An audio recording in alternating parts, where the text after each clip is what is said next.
Some battles aren't about property lines. They're about protecting the people who built those homes in the first place. My name is Jake Turner, 29 years old, small business owner, and the proud grandson of Margaret Turner, the sweetest, toughest woman you'd ever meet. She's lived in her little blue cottage for 36 years.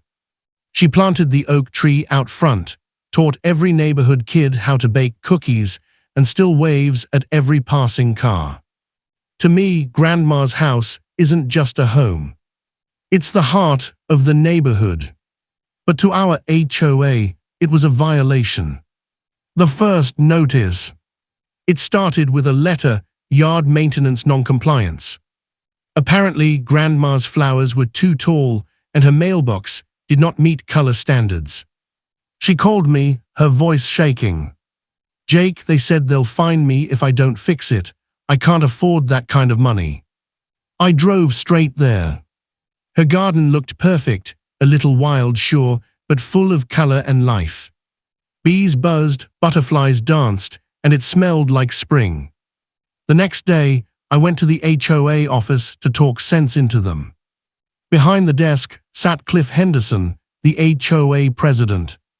Mid-50s, smug grin, golf shirt so tight it looked like it was choking him. "Sir," I said, "this is a 78-year-old woman. Her flowers are harmless." He leaned back and said, "Rules are rules.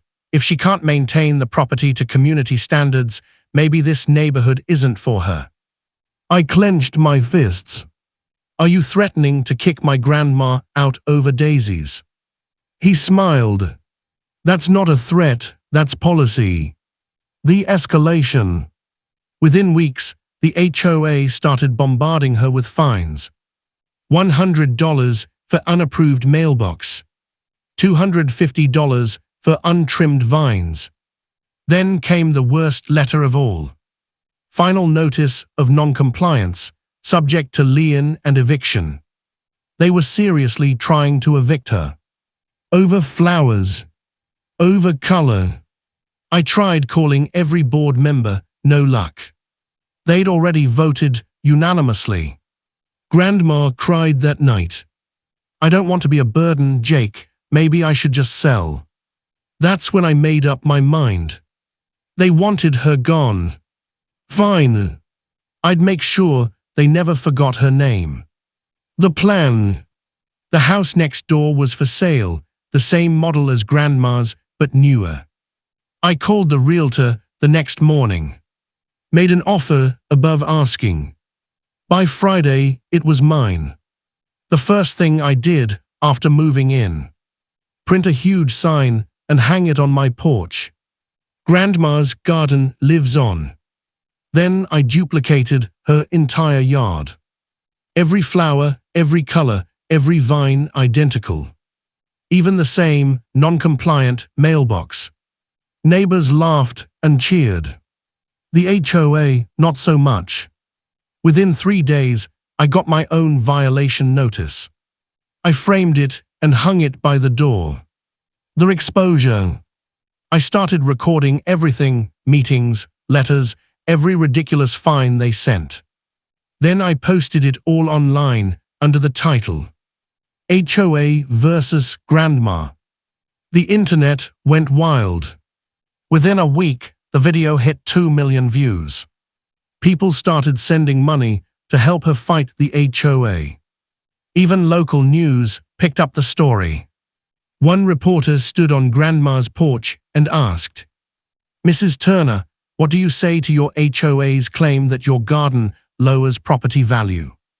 She smiled sweetly and said, "If kindness, color, and cookies lower property value, then maybe they need new values." That clip went viral overnight. The showdown. Under pressure, the HOA called an emergency meeting. They didn't know I was recording. Cliff started the meeting. "This media attention is damaging our reputation." I interrupted. "Maybe your behavior is damaging it." He scowled. "You don't even have standing in this matter." "Oh, I think I do," I said. "I live here, next door, and I've been fined for the same violations. Then I opened my laptop and projected both violation lists side by side. Grandma's yard and mine, identical photos, identical flowers. Yet her fines totaled $2,800. Mine only $300. The room went silent. One board member whispered, "That's discrimination." The breaking point. I looked right at Cliff. You targeted an elderly woman. You tried to evict her for being old and colorful. And now the whole country's watching. Then I clicked the remote. A live feed popped up on the projector. The local news station was broadcasting the meeting live. Reporters, cameras. Half the neighborhood standing outside, cheering. Cliff's face turned red. He muttered something about legal counsel and stormed out. The aftermath. A month later, state investigators found the HOA violated housing discrimination laws. Cliff was fined and permanently banned from serving on any HOA board. The HOA had to refund every fine issued to Grandma plus damages. And they didn't stop there. The board voted to rename the community garden area Margaret's Meadow. Grandma cried when they unveiled the sign. "I never wanted a fight," she said softly. "I just wanted to keep my flowers." I hugged her and whispered, "You did more than that, Grandma. You changed the rules." The ending. Now every spring, the whole neighborhood plants new flowers together. Kids paint their mailboxes any color they want. No one's afraid of getting fined for being different. And right between our two houses, Grandma's and mine, stands a small white bench with a little sign that reads, "Home isn't about rules, it's about roots."